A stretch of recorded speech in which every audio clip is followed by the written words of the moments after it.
Hello, and welcome to the AB Relationships Podcast. Your hosts are Angela Lazariki, psychologist and psychotherapist, and Boris Hertzberg, psychoanalytic therapist and couples consultant. We talk about relationships and discuss some ways in which we can help each other in relating better. It is a space for sharing, discussing, and brainstorming common relationship difficulties, as well as real-life issues presented by our guests. Please note, this is not therapy, nor is it a substitute for therapy. Enjoy, as we are about to begin.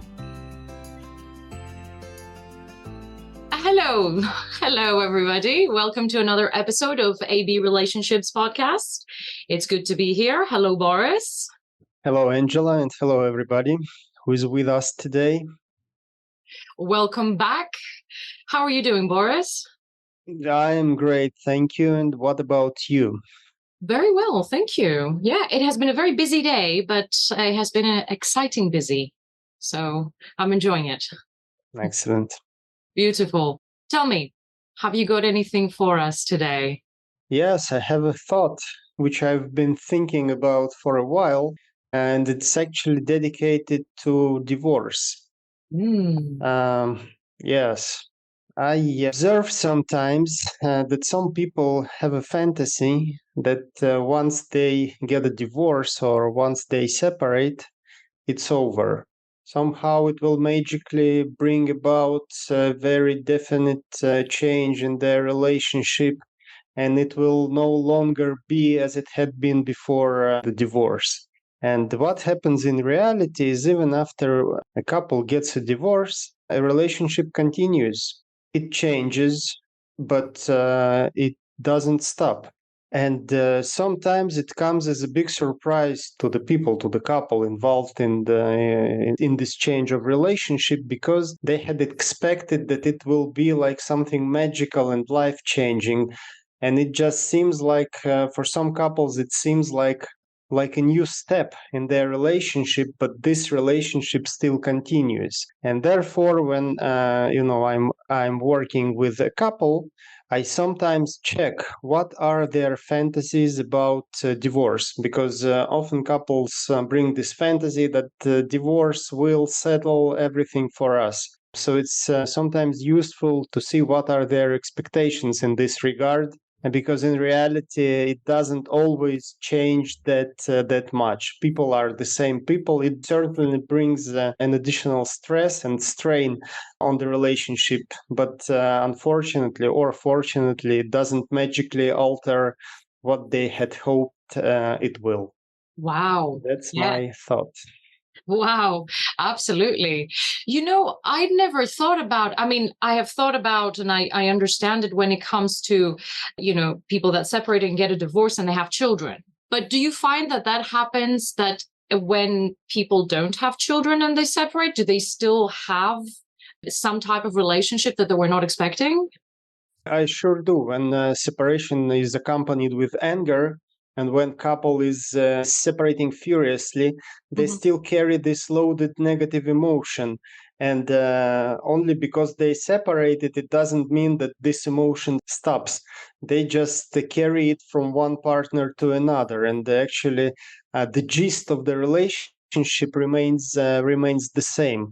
That's why I think that the end of the relationship is not the separation itself, but rather one being able to get over anger, and then this relationship can come to a healthy conclusion.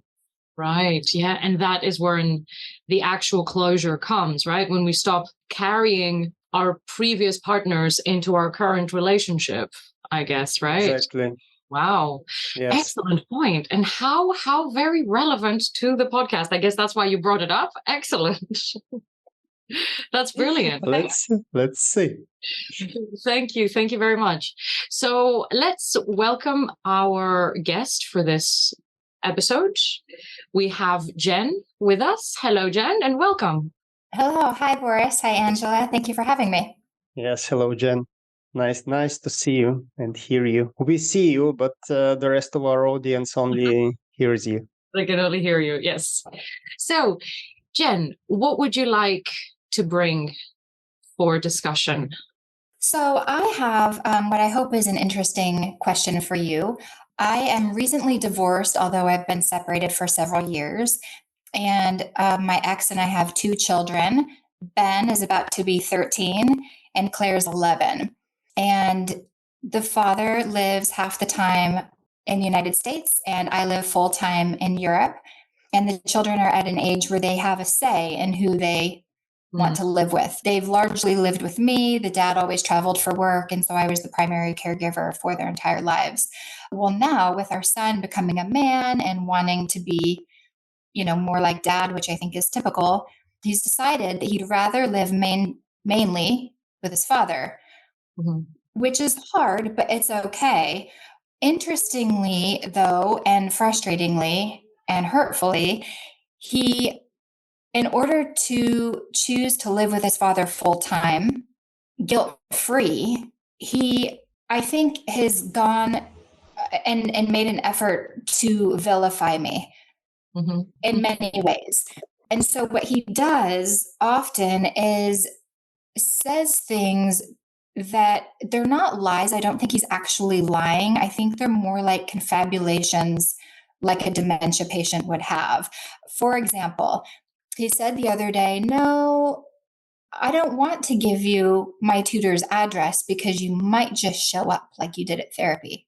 Well, this never happened. Mm. So I said, "Could you remind me about that?" And he said, "Oh, wait, I remember. I asked you to meet me after therapy because I had re injured my wrist and I needed the wrist brace. So I asked you to bring it to me." I said, "That's right. I didn't just show up. You asked me to be there. And then I asked you, would it be all right if I came up and met your therapist?" He's since being with dad has a therapist that I've not met yet. And he said, "Let me ask." And he got back to me. He said, "Yes, that would be fine." And it was fine.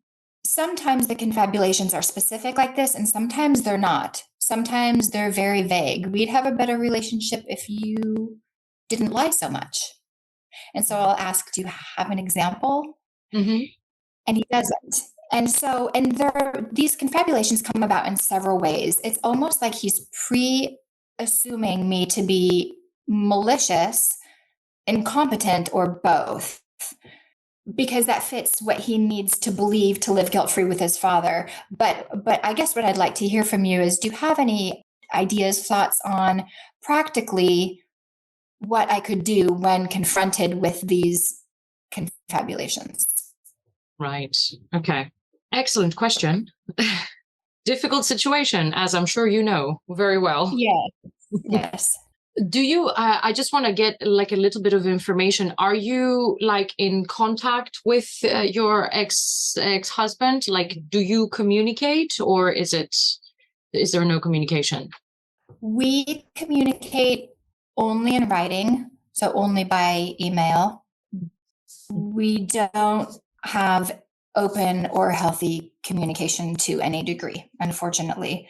Mhm. That's made it very difficult. Mm. He's openly hostile, and the children sense that. It's created a loyalty conflict for both of them. They handle it differently. Mm. But no, there's no Mhm. barely communication, just about dates. The children will be with you this day. Ben's coming then. Claire's going here. There's an appointment. That's about it. Right. Okay. So like the logistics and the practical stuff. Okay. Okay. Yes, and just barely. Yeah. Okay. I'm asking because, now that you're saying that he's openly aggressive, then, obviously that I'm guessing, especially because your son is staying with him, like you said, he is obviously the recipient of that aggression that your ex-partner feels towards you. So along with the guilt that you're mentioning, for that I think you're on the right track there. I'm wondering whether it's also kind of like all the things that he has been hearing potentially, and how affected he is by how your ex-partner sees you as well, which is Yes, he definitely, he's even said his ideas are his own. His words are his own. Mhm. His main teacher told me, "I can see that Ben is thinking in the way of his father." I said, "That's interesting." Mm. That Mhm. it's obvious, even to a teacher, that he's wearing his father's animosity. Mm. Right. which is probably uncomfortable for him and heavy. Certainly. How do they communicate? How do they communicate? Our son and his father. Yes. So he's with dad about 3 out of every 4 weeks. I don't see a lot of it. What comes to me is that dad is great. Dad is fun. Dad lets me do this. Dad lets me go there. Dad understands me. That's what I hear from our son. Mm-hmm. So if I understand you correctly, your son is spending most of the time in the US, and then his Oh. father flies him to Europe. I should have mentioned the father lives here in Europe also in the same city with his girlfriend. And so our son lives primarily with them here. So we're about 15 minutes away from one another. Okay. Right. And so his father, your ex-husband, is planning to move to the US and then take your son with him. I'm not sure what his plans are ultimately. We are still in a custody battle regarding legal custody and parenting time, so it's undecided. Previously, we had always agreed that the children would stay here through graduation until they go to university. Okay. So it's just important in this case is to clarify the geographical location, because it's something very important for children where they are.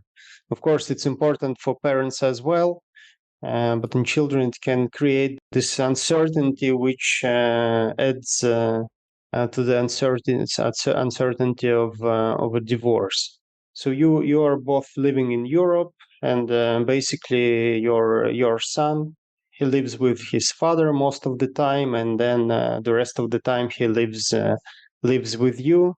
And when he's with you, he criticizes you, and he's discontent about I assume your parenting style, and when he's with his father, he's happy about what's going on there. That is what I'm told. That's how he presents it. That's how he puts it over to me. Yes. Yeah. And our daughter, actually, she's 11. She's noticed. I made a really good cabbage soup 2 nights ago for dinner, and he was calling it plastic soup. And Claire said, if Dad's girlfriend would have made it, you would think it was delicious. And I thought, wow, that's really interesting. Even she's picked up on just the negativity that's here and the positivity that's there. I'm wondering, what did your son reply to that? Because it was coming from his sister, it wasn't coming from you. Did he say anything? Did he acknowledge it? What happened next? He said, well, it depends on what she makes. If they made the same meal, then I would like it the same. But Dad's girlfriend makes better meals. That was just kind of how he got out of it. Right. Okay. I see. Is there, because what is coming up for me as I'm hearing you kind of describe the situation is that I'm hearing a lot of anger from the side of your son, and possibly anger which he doesn't know what to do with by the sounds of it. And it's fair enough. He's not expected to know what to do with it, right? And I'm wondering whether this is just the first layer, because a lot of the times the top, more obvious emotion is not always the only emotion, right? There are other emotions that are underneath in layers. I'm wondering whether there is something else underneath, because it feels like it is with what you're saying and just giving us this information, the background that you have given us. So something that could be helpful either from you, which is usually harder only because now you're the targeted parent, right? So that obviously makes it harder, but through kind of like a counselor or a therapist to give him tools of how to express anger, frustration, feelings of injustice, sorrow, fear, right? Because a lot of things are changing. It's normal to be afraid. That is usually something that can be very helpful when we're giving anybody really who is in pain tools to help themselves, and obviously kids all the more so. Yes, my therapist mentioned that children act out at home because they feel safe at home. And she suggested that maybe I'm the parent who is safe for those negative emotions. It doesn't feel like much of a compliment, I have to be honest. I can imagine. Yes. Yes. Yeah, it's hard to be on this receptive and receiving side, and it's also very hard to realize that you as a parent gets all the negativity and the other parent gets all the positivity. Can you please again mention? I probably have missed it. How old is your son? So he's about to be 13. 13, about 13. Okay. And can I please ask what was the reason for your separation and then a divorce? Yes, my ex did not want to be married anymore. He told me he doesn't want to be married anymore. He would like several casual relationships with several women. He does not want a marriage. Mm. Okay. Okay. Right. So already I'm getting a sense of like why your son would consider you and this home safe, right? Because this is what is the stability, what is the same as it has been, right? So there is the routine, there is the predictability, which is incredibly important, well, for all of us, but also especially for kids, and especially when they're going through a difficult time anyway, because there is a big transition on the other side, right? Okay. Yes, I'll also, Angela, what you said. You mentioned anger and multi-layered emotions, and I thought that this age, anger is also multi-layered. It stems from the fact of being a teenager, because it's the age to rebel and to see your parents in a negative light. Mm-hmm. And teenagers just needed to separate. And also, when facing a divorce, children and teenagers also get to feel this feeling of, again, as you mentioned, again, the feeling of injustice, that they love both parents and the parents separate, and there's nothing in the world children can do in order to stop it. They don't care if the father wants to be polyamorous and the mother wants to be in a monogamous relationship. They just don't care. They want to keep the family and want to keep the parents together as a couple. So it also brings this anger directed towards this injustice. But since you cannot blame the injustice, they usually find somebody concrete to blame and to feel anger. Another thought, and it's something to be angry about, perhaps for a teenage boy. At this age, they often look up to their fathers and want to identify with this male figure of somebody strong, of somebody capable. And if they do not have, would you call it, a potent example of healthy masculinity, of being strong on the one hand, but also in contact on the other hand, they find themselves being forced to identify with whatever they have, whatever father they have, they identify with, and that's actually a sad thing, because if the father teaches the son to be impatient or angry towards women in general, but especially his mother, the main woman in his life, that's what a child identifies with. So the thing here, I think, for me, would be first of all to enable this teenage son to feel anger. Again, just as Angela said, it's important to have this safe place to be able to direct anger towards somebody where the child feels safe, and then to acknowledge that this is something that needs to be addressed rather than stifled. if the son is angry, still 13 is a pretty conscious age. You can talk to a child. If we're having a respectful conversation with a child this age, they are pretty responsive. So these are my thoughts about that. Also, if the child identifies with his father, even if he identifies with this somehow cruel or angry side, he probably doesn't want this side to be criticized. Because not talking about you now, but just to take a situation in general, if the mother criticizes her ex's behavior or temperament, and the child is identified with this male side, then the child automatically feels criticized as well. So again, the thing to try here would be to establish a non-judgmental dialogue, respectful, and to try to, what psychologists call, to contain this aggression, not to let yourself be humiliated or be depreciated, but just to try to convert it to a dialogue, to acknowledge the teenager's condition, to tell him you are angry now, what's going on, just to help him identify what's going on, and maybe this emotion will turn into a conversation, into a discussion. Yeah, perfect. That is an excellent point, Boris. Yeah, because I was thinking the same thing.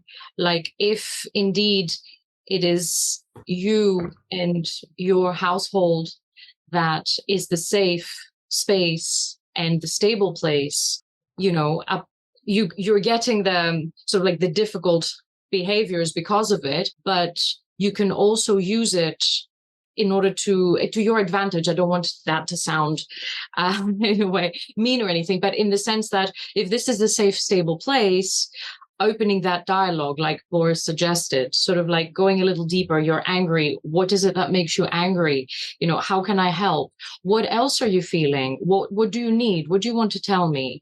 And we'll see. It doesn't necessarily mean that he will respond straight away, because children often don't, but that's okay. It's kind of like you're opening that door that, there are other things that are there, and I'm here for you to discuss them. So as a practical measure, if I'm applying this correctly, I could say to him, Ben, you seem really angry. Can you tell me more about why you're angry? What else are you feeling? Yes. Would you like any help from me? And use it as an opportunity for dialogue. Mm-hmm. Of course. And hopefully show him that I'm not going to push him away or leave him because of these negative emotions. Yes. And of course he will answer, I'm not angry at all. What are you talking about? Mm-hmm. And then it would be probably your task to, not to resist the temptation to tell, no, you are angry. I'm telling you, I can see that. Just to try to contain this emotion and to make an even dialogue out of it. No, I see that you are angry. It causes me unpleasantness. Mm-hmm. Mm-hmm. It helps to talk in the eye language when you are addressing somebody who is angry, especially your son. You are a family, and usually the teenagers don't want to hurt their parents. They just don't know otherwise, and they are themselves hurt because of the divorce, and they just don't know how to express these deep feelings. They just lack the skills to do that. And also, you mentioned this confabulation, and that makes me think that the child can be just confused. And so he expresses himself in this confusing way that he forgets some stuff, or he doesn't remember, or he doesn't present them in the way you remember them. It can be a sign of confusion. And I can see just a hypothesis.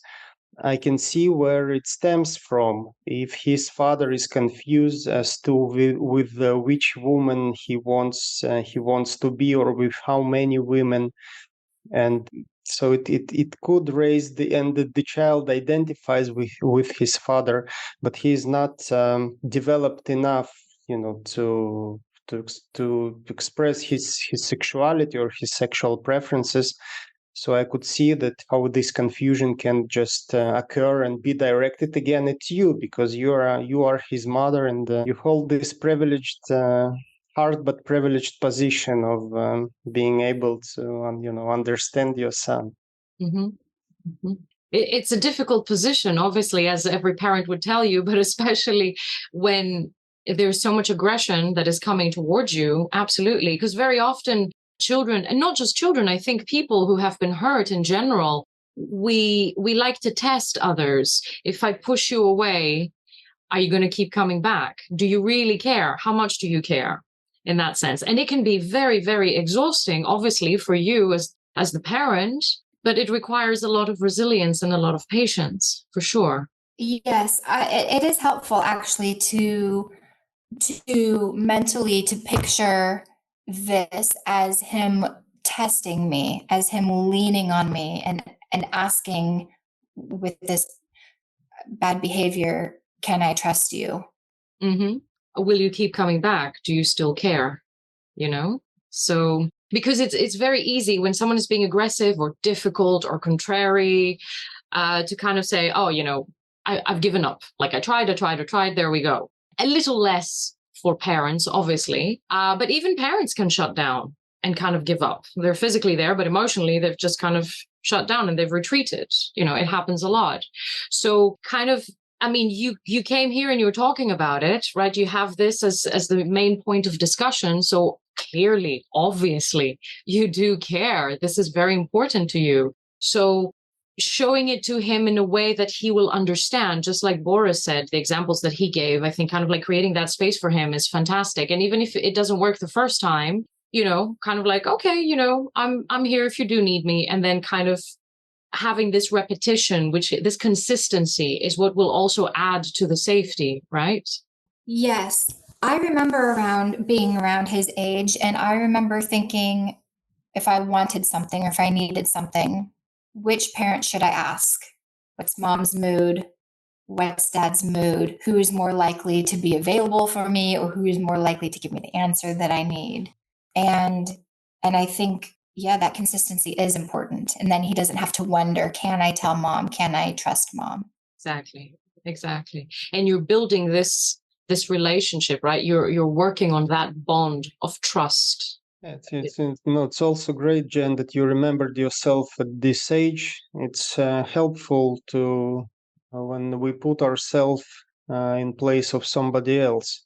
So if I'm thinking about my experience, my imaginary experience as a 12 or 13 years old boy, and I lived with my father with another woman who I don't know, who I didn't choose.